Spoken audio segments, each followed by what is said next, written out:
তিনটি পাপ করলে দ্রুত মারা যাবেন, আপনার হায়াত কমে যাবে, আপনার রিজিক কমে যাবে, আল্লাহ তাআলা আপনার জন্য মৃত্যু অবধারিত করে দিবেন।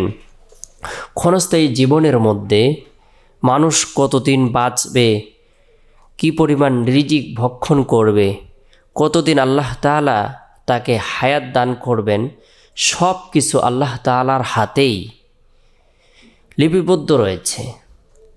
তারপরেও মানুষ তার নিজস্ব কর্মফলের কারণে বিভিন্ন সময় তারা হায়াতের মধ্যে, রিজিকের মধ্যে এবং কি আল্লাহ তাআলার নিয়ামত সমূহ সে হারিয়ে ফেলে, তার হায়াত কমে যায়, তার রিজিক কমে যায়।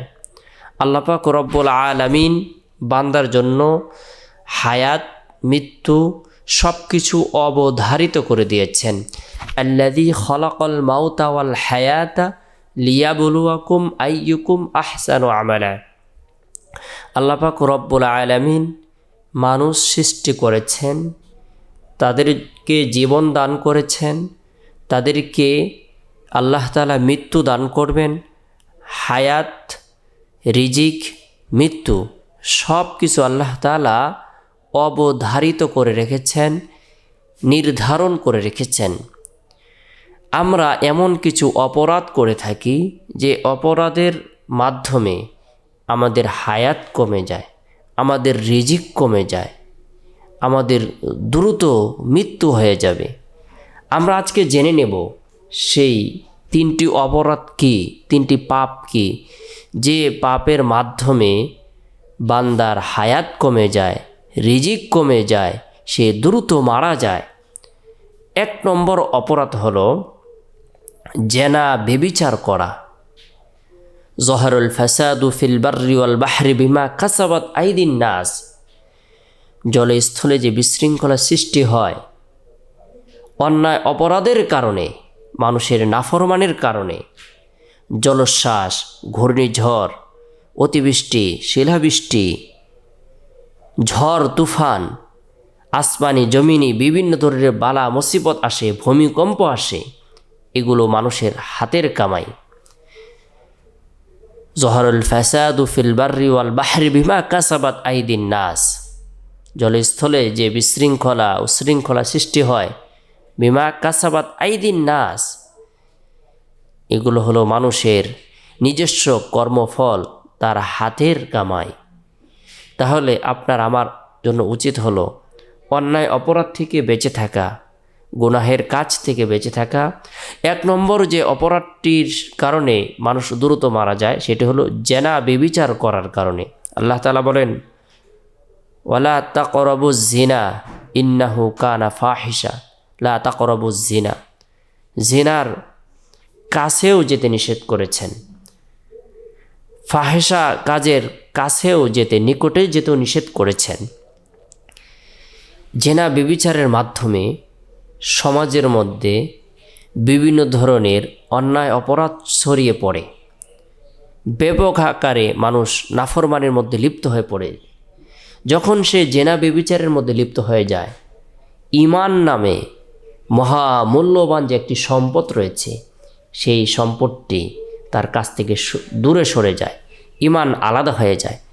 এই ভয়াবহ গুনাহ থেকে আমরা নিজেরাও বাঁচব, পরিবার পরিজনদেরকে, আত্মীয় স্বজনদেরকে বাঁচানোর জন্য চেষ্টা করব। যে সমাজের মধ্যে জেনা, ব্যভিচার ব্যাপক হয়ে যাবে, সে সমাজের মধ্যে মানুষ এত বেশি অপরাধের মধ্যে লিপ্ত হয়ে পড়বে, আল্লাহ তাআলার গজব নাজিল হবে এবং কি সুসন্তান, ভালো মানুষ কখনো জন্মগ্রহণ করবে না, সবগুলো জারক সন্তান জন্মগ্রহণ করবে। জিনার মতো ভয়াবহ অপরাধ থেকে, পাপ থেকে আমরা বাঁচার জন্য চেষ্টা করব। 2 নম্বর যে অপরাধটি আমরা করে থাকি সেটি হলো মা বাবার সাথে নাফরমানি করে থাকি। মা বাবার সাথে ভালো আচরণ করার ব্যাপারে আল্লাহ তাআলা কোরআনে আদেশ প্রদান করেছেন। ওয়াকাদা রাব্বুকা আল্লা তা'বুদু ইল্লা ইয়াহু ওয়া বিল ওয়ালিদাইনি ইহসানা। আমাদের মাতা পিতার সাথে যেন আমরা ভালো আচরণ করি, এটা আল্লাহ তাআলার আদেশ।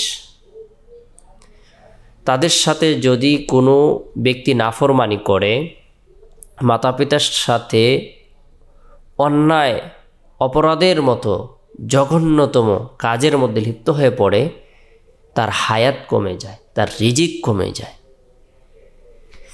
বিশেষ করে অনেককে দেখা যায় মায়ের সাথে খারাপ আচরণ করেন।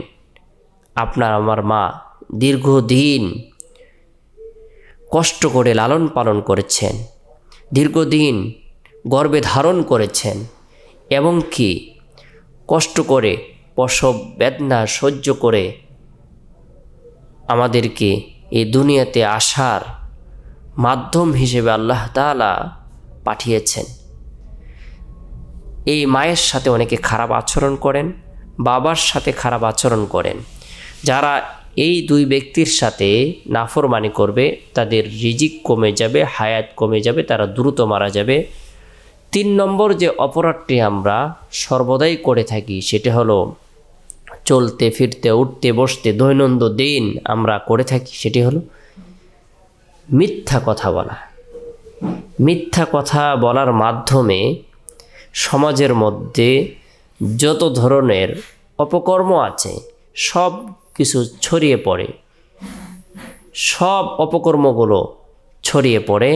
লানাতুল্লাহি আলাল কাযিবিন, যে মিথ্যাবাদী, যে মিথ্যা কথা বলে, তার উপর আল্লাহ তাআলার লানত। আর আল্লাহ তাআলার লানত নিয়ে কোনো ব্যক্তি সফল হতে পারে না। মিথ্যাবাদীরা কখনো সফল হতে পারবে না। তাহলে এই 3টি অপরাধ থেকে আমরা নিজেরাও বাঁচবো, পরিবার পরিজনদেরকেও বাঁচানোর ব্যাপারে চেষ্টা করব। 1 নম্বর অপরাধ হলো জিনা, ব্যভিচার। 2 নম্বর অপরাধ বা পাপ হলো মা বাবার সাথে নাফরমানি করা। 3 নম্বর অপরাধ হলো মিথ্যা কথা বলা, মিথ্যা সাক্ষ্য প্রদান করা। এই ভয়াবহ এই 3টি পাপ থেকে যদি আমরা না বাঁচি, দ্রুত মারা যাব, হায়াত কমে যাবে, রিজিক কমে যাবে, জলস্থলে বিশৃঙ্খলা সৃষ্টি হয়ে যাবে। আল্লাহ তাআলা আমাদের সকলকে বোঝার, গুনাহ থেকে বেঁচে থাকার, আখিরাতের জন্য প্রস্তুত